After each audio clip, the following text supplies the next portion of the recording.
So what I learned over the years is that no matter what TV show that I watch, whether it's TNA or WWE or anything like Buffy, Dollhouse, Angel, Firefly, you always want to leave the audience wanting for more. Last night on TNA, they done just that, and you'll see what I mean on this review of Impact Wrestling.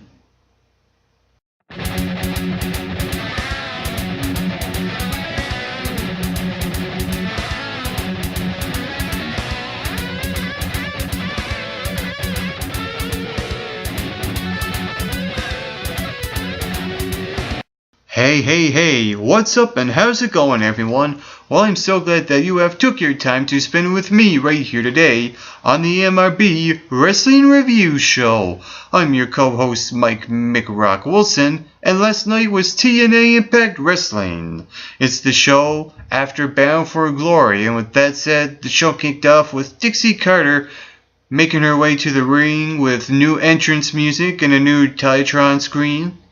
And little things that, that signalizes, okay, this is what we stick with now.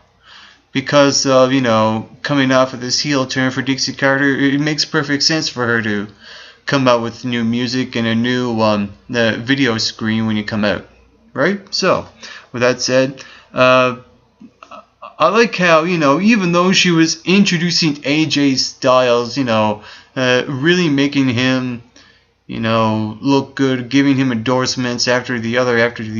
The fans are not buying it, and I don't blame them because Dixie needs to work on her acting as well.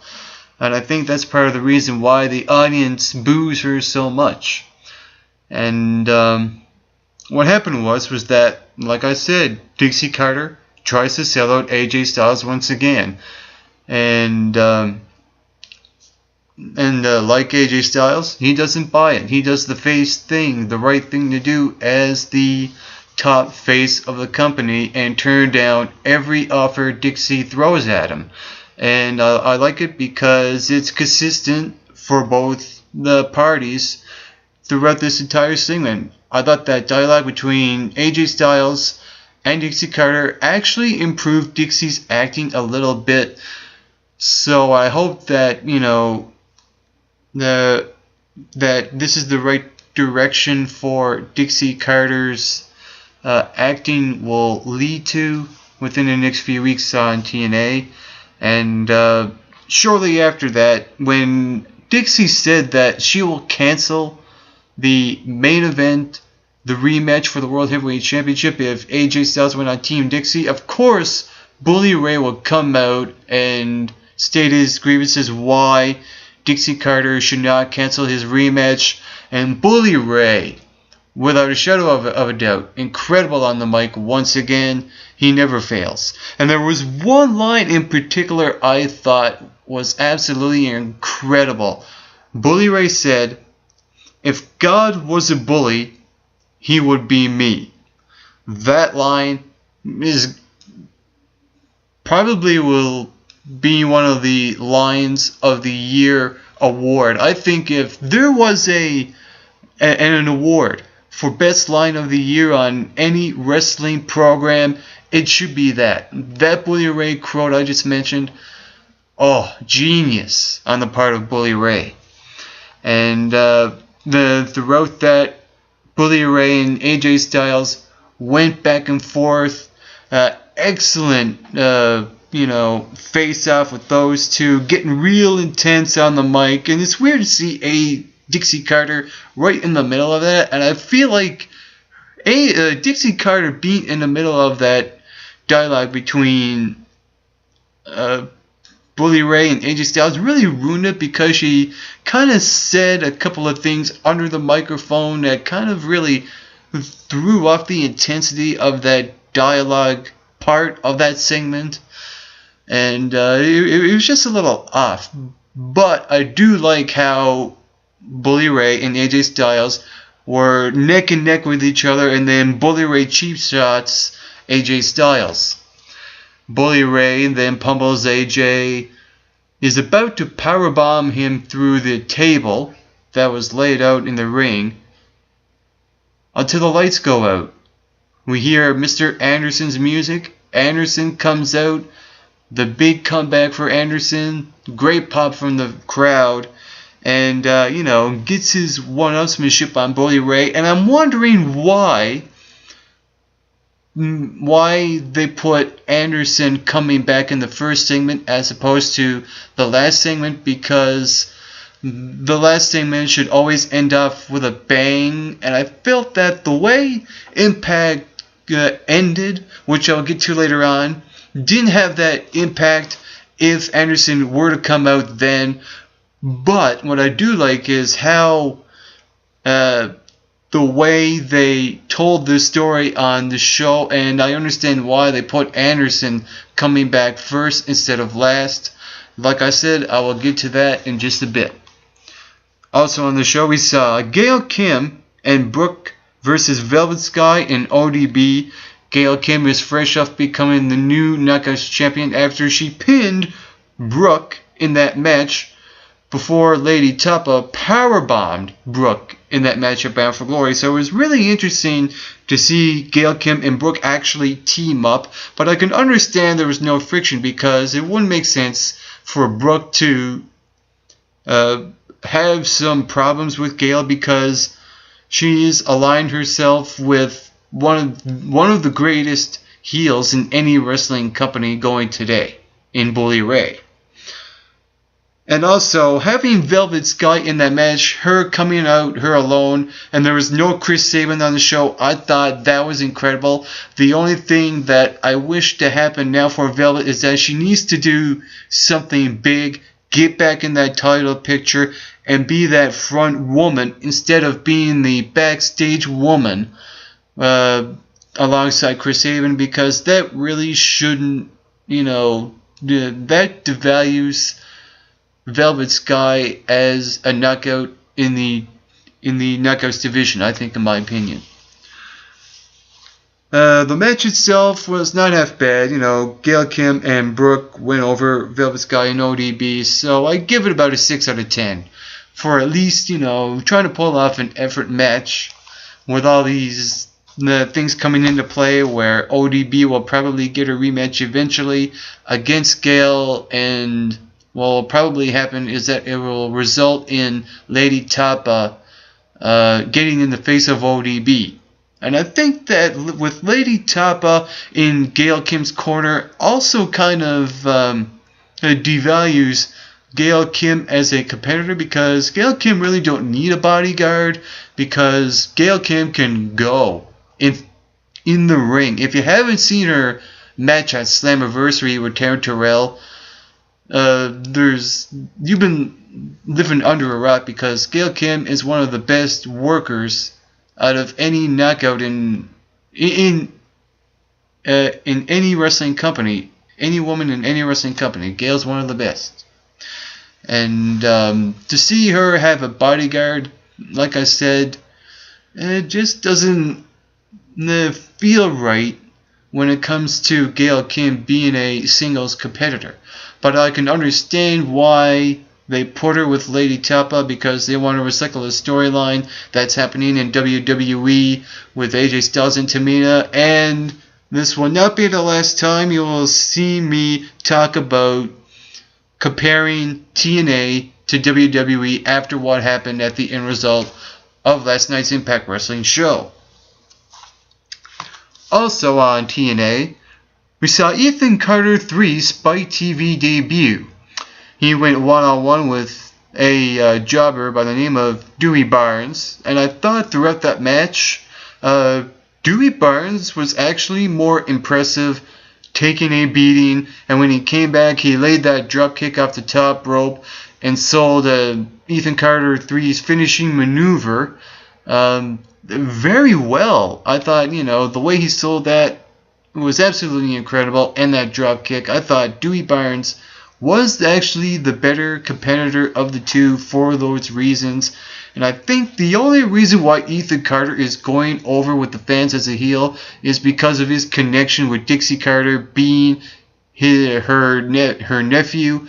And with that said, without that element with Ethan Carter 3, I think that he will have no reaction to the crowd. We would all be hearing crickets. So that's the only reason why Ethan Carter is getting the interaction from the fans, getting the boos. Which is kind of sad, really, because you want to come into TNA Impact Wrestling and make a name for yourself and get over with the fans as an individual and not be associated with anyone who's also a heel. In this case, it just kind of doesn't work for that situation. And I don't know about Ethan Carter 3. I just don't. Also on the show, we saw Kurt Angle talking about his match on Sunday against Bobby Roode. And we see him giving a little bit of endorsement to Bobby Roode, saying that he was the better man without even actually saying it, only to have him come out and say that he has excuse after excuse after excuse. And that was probably one of the best segments I thought that happened on last night's show. The way those two went back and forth, they talked about failure. Bobby Roode mentioned his loss to Kurt Angle 2 years ago at Bound for Glory, and then he said, now it's your turn. He wants Kurt Angle to experience failure after what happened with his match 2 years ago against Kurt Angle. I thought those two guys were on point in their promos as well, which led to, them trying to get at each other with everyone holding them back.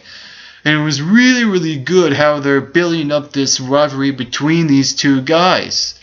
It's classic.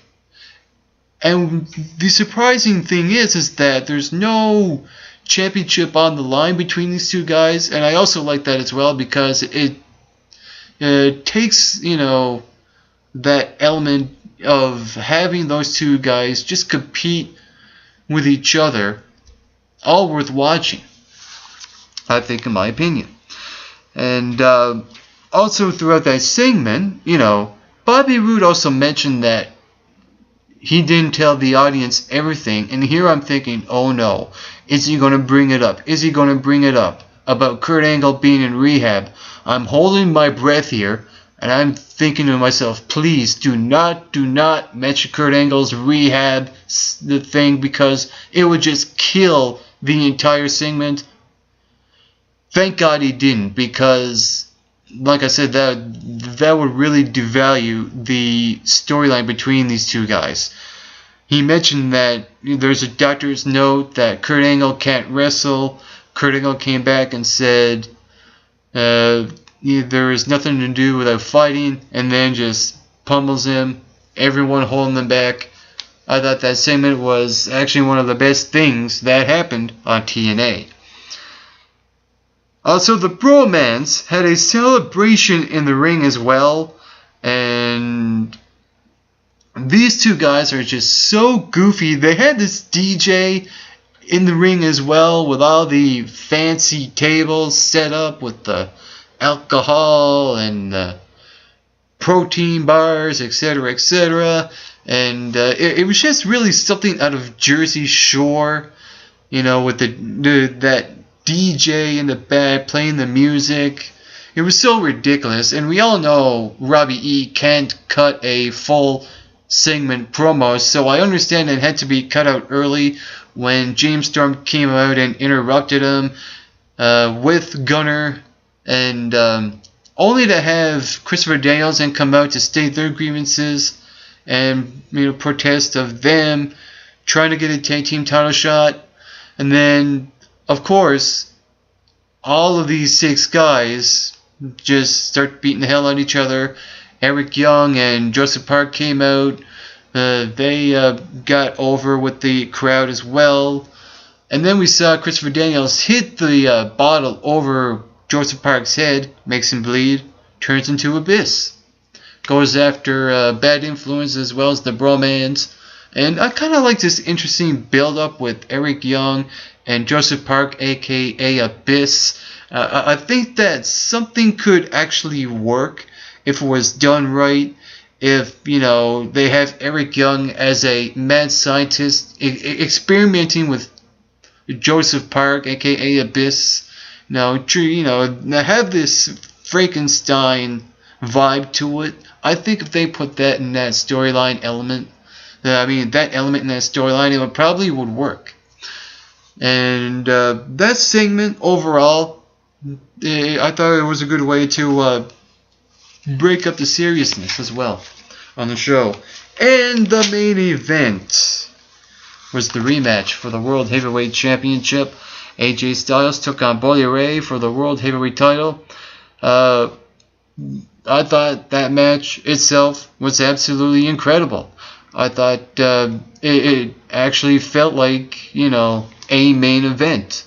The rematch for the World Heavyweight Championship. And, there were some moments as well that I knew it was going to be a good match, where AJ Styles crash landed. It was funny how he crash landed too as well. It was almost like he wanted to flip over all the way on his back, but instead he got his head and some of his shoulder area. It was just like, ooh, that was a bit cringy. So, just a little thing like that crash landing, I knew was going to be a good match.